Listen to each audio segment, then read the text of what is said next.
For 80 years, Paragon Park was the pulse of Nantasket Beach, a free admission playground pulling in tens of thousands of people a day, home to what was once the tallest roller coaster on the planet. Then, almost overnight, the rides went dark, and that coaster stood stripped down to its skeleton. Everyone assumed neglect killed it. They were wrong. The real reason took decades to fully surface. To understand how a place like this disappears, you have to go back to 1905, to a Boston businessman named George A. Dodge, who made his fortune selling whalebone. Whalebone was the plastic of its era, used in corsets, umbrellas, buggy whips, anything that needed to bend without breaking. Dodge had money, and he was looking for somewhere to put it. A friend of his had already sunk cash into a small set of Coney Island-style rides operating on Nantasket Beach, called the Steeplechase. When that friend needed a bailout, Dodge stepped in to help. But instead of quietly propping up someone else's small operation, Dodge decided to build something on a completely different scale. Something nobody in New England had ever seen before. Nantasket Beach already had the ingredients for a great American resort town. You could reach it by steamship straight from Boston Harbor or by electric railroad, and grand hotels like the Rockland House already lined the shore, packed every summer with vacationing families. Dodge looked at that steady stream of tourists and saw an opportunity nobody had fully cashed in on yet. So in 1905, he built Paragon Park, and he didn't build it as a normal collection of carnival rides. He built it as what newspapers of the era called a miniature World's Fair, modeled directly on the massive 1893 Chicago Exposition and Coney Island's Luna Park, the two biggest spectacles in the country at the time. On opening day, June 10, 1905, visitors walked into something most of them had genuinely never experienced. A 110-foot electric tower glowed with roughly 20,000 light bulbs, at a moment when most American homes still didn't have electricity wired in.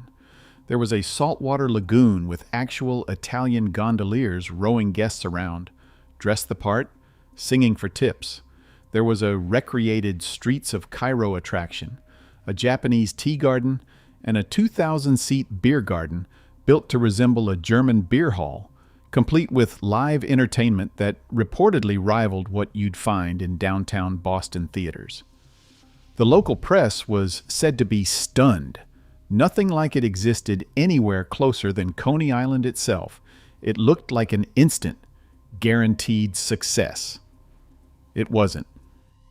Here's the detail most people never hear about, and it's the very first crack in the foundation. Paragon Park underperformed financially in its first 2 seasons.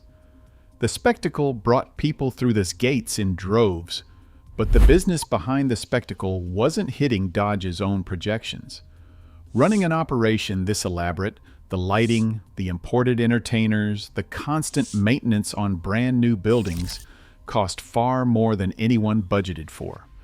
By 1907, just 2 years after that dazzling opening night, Dodge had to buy out his own investors just to keep control of the park. The ambition was massive. The business model underneath it was shakier than anyone let on at the time. Dodge kept the park running through the 1910s, but by the middle of the 1910s, he leased operations out to a fruit peddler named David Stone and a hotelier named Albert Golden, 2 men with no amusement park background, just an eye for opportunity. In 1920, Stone and Golden took over full management of the park.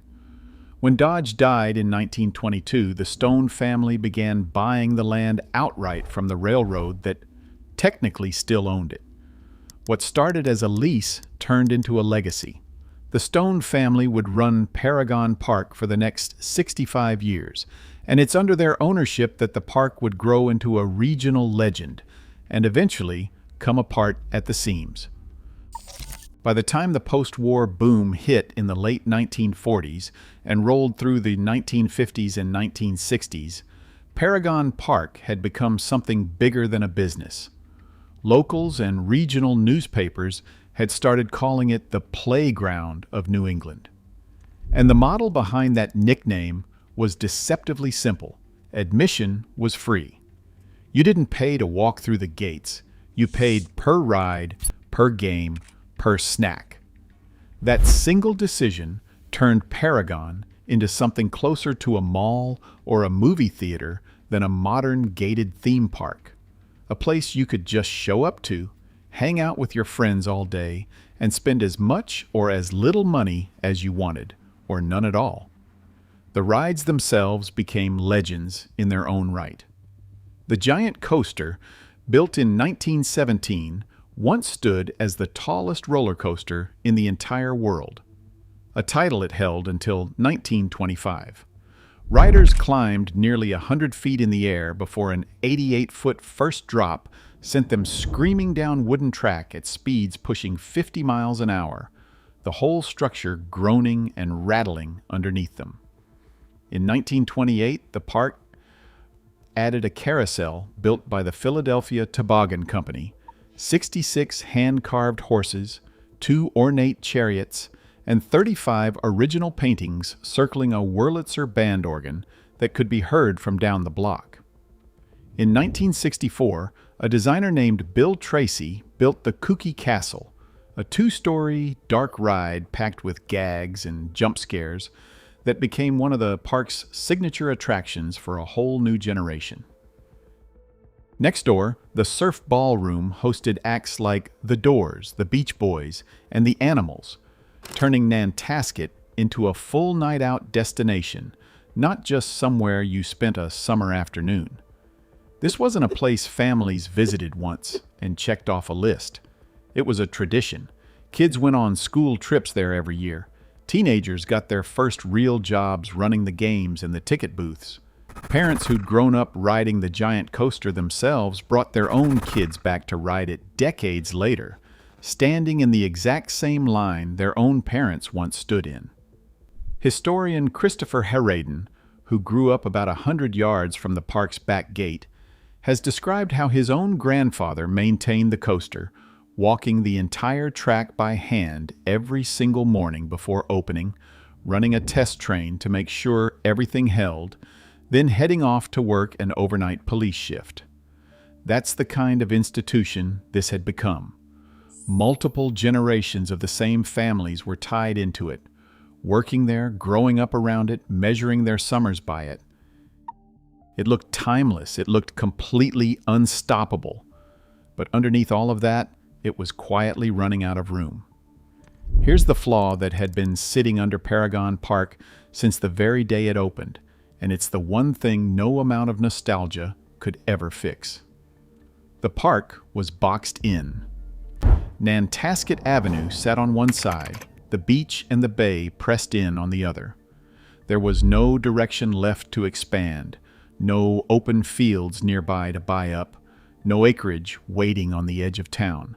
Every other regional amusement park competing for the same New England summer crowds had room to grow outward, to add parking, add rides, add whole new sections. Paragon Park did not. It could rebuild what burned down. It could repaint and refresh what was already there. It could never actually get bigger. And in an industry that was about to enter an era of bigger and bigger attractions, that single limitation was a ticking clock nobody was really talking about yet. There was a second problem stacked right on top of it. Almost everything at Paragon Park, the coaster, the boardwalk buildings, the ride structures, was built primarily out of wood, much of it decades old by the 1960s and 70s. And the park only had a short operating window each year, really just a couple of summer months, to earn enough money to cover 12 full months of costs. A short season, aging wooden infrastructure, zero room to expand. That's not a business model built for the long haul. That's a business model that works beautifully, right up until something goes seriously wrong. And over the years, things went wrong more than once. Fire had always been a threat at Paragon Park. There was a major fire in 1911 that leveled buildings along Nantasket Avenue. Another hit in 1923, causing roughly $500,000 in damage. But 1963 was the year that really tested the place. 3 separate fires struck that single year, and the April blaze was devastating. It tore through the front entrance and part of the giant coaster itself, leaving twisted, blackened track where crowds had been screaming just weeks before. For a park this beloved, you might expect that to be the end of the story. It wasn't. The Stone family rebuilt fast, and the coaster reopened by July 4th, only months later, though the reconstruction quietly left out its original Helix finale, a small piece of the ride's identity gone for good, folded into the new, slightly shorter version. For a while, that rebuild felt like proof the park was invincible. It had burned. It came roaring back before the summer even ended. That's exactly the kind of comeback story that makes people love a place even more. But resilience against fire didn't prepare Paragon Park for what came next. In February 1978, the blizzard of 1978, one of the worst storms in New England history, buried the park under roughly 6 feet of seawater. Fire damage is dramatic, but it's fixable in a season, with a triumphant reopening date to rally around. Saltwater damage is slower, quieter, and far more expensive. Motors corroded, machinery seized up, arcade games and entire rooms of prize inventory were simply ruined. There was no big, feel-good, we're back by summer headline this time, just a long, grinding, costly recovery that ate into resources the park never really had much of to spare. And while Paragon Park was busy recovering from a flood, the rest of the amusement industry kept moving without it. Riverside Park out in Agawam, which would eventually grow into Six Flags New England, had the open acreage to keep expanding year after year, adding bigger, faster, more modern rides that Paragon simply had no land left to compete with. Meanwhile, other classic New England seaside parks were already vanishing entirely. Revere Beach's Amusements had shut down back in the late 1960s. The whole model of the small, boxed-in, oceanfront amusement park was becoming a relic of an earlier era, and Paragon Park was one of the very last ones still holding on.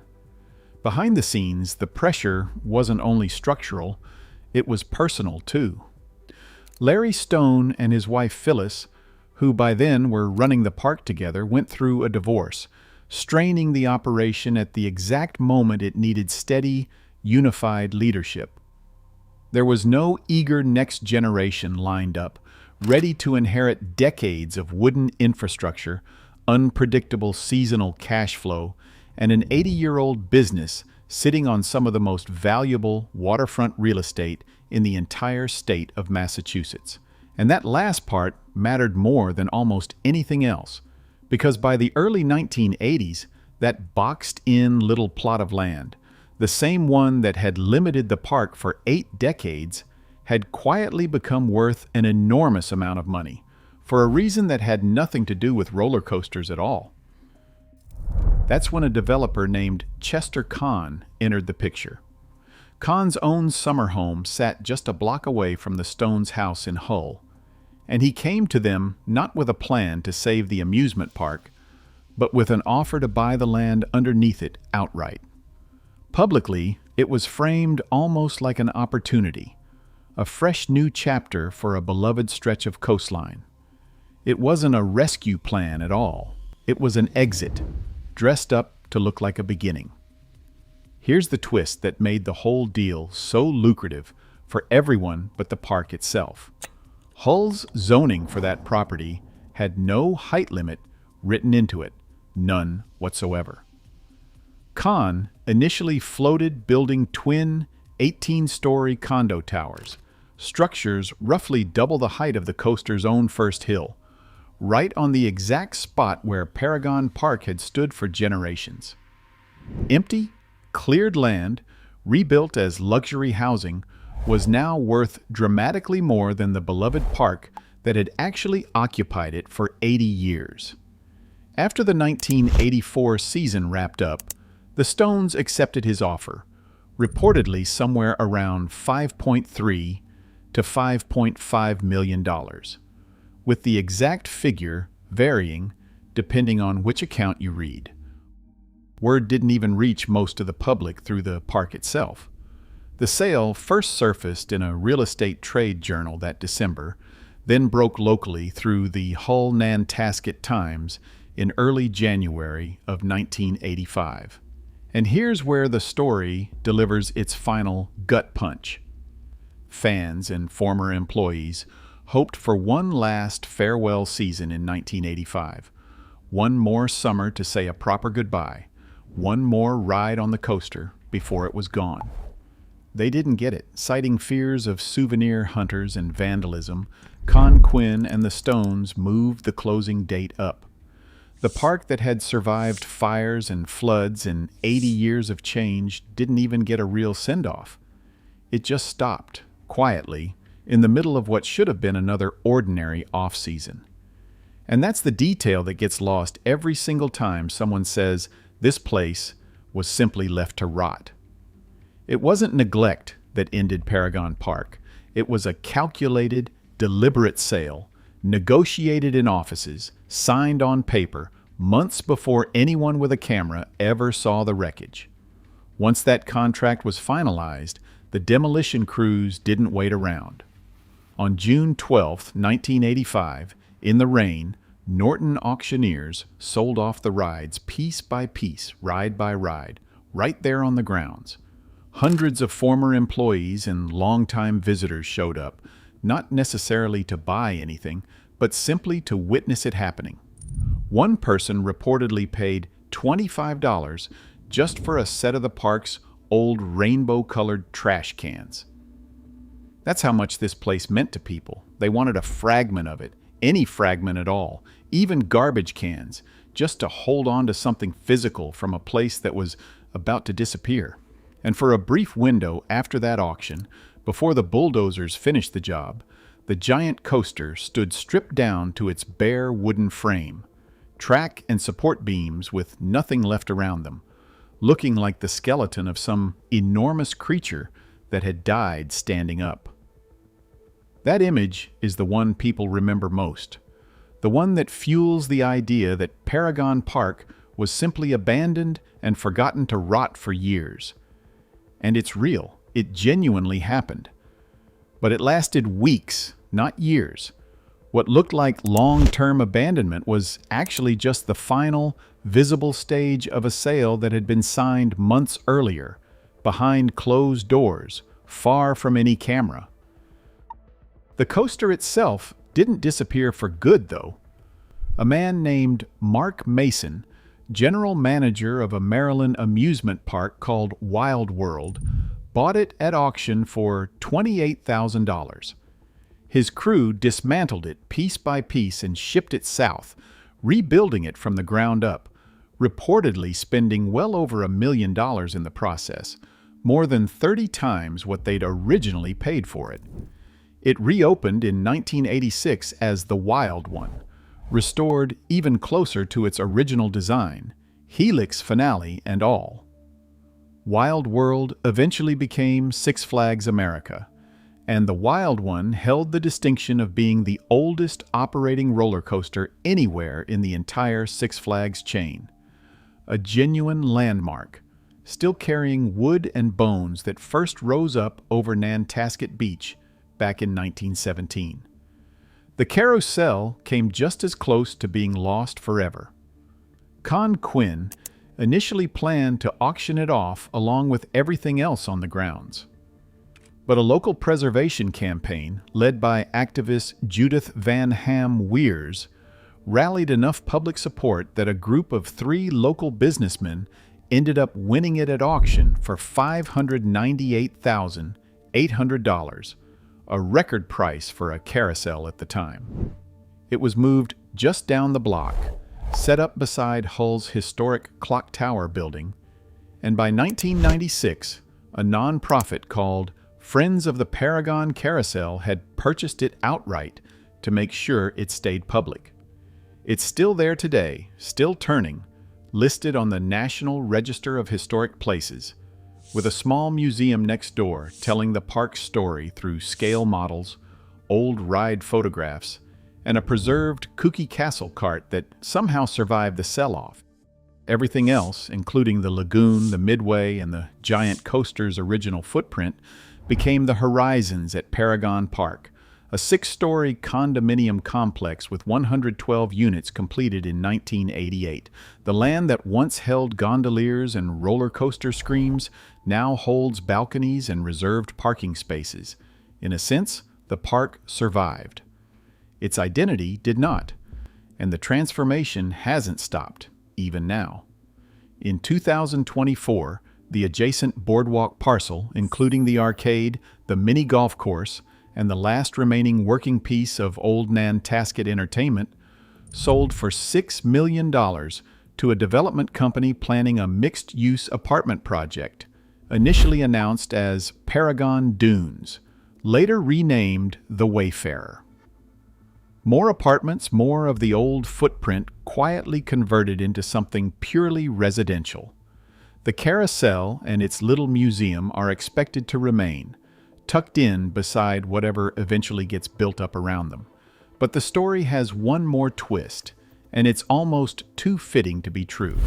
On November 2nd, 2025, Six Flags America, the Maryland park that gave the giant coaster its second life as the Wild One, closed permanently for good. 40 years after it narrowly escaped demolition in Massachusetts, the very same wooden coaster that once towered over Nantasket Beach is facing an uncertain future all over again. Fans have already started petitions, hoping someone steps in to save it, move it, give it a third chapter somewhere else before it's too late. Today, if you stand under the clock tower in Hull, you can still hear the same carousel organ that once played for beachgoers back when Paragon Park was in its prime, spinning just a few hundred feet from condo balconies that now look out over that same stretch of water. And 450 miles south, in an empty Maryland parking lot, the coaster that once defined a Massachusetts summer sits quiet again, waiting to find out whether it gets to run one more time or whether this really is the end of the ride.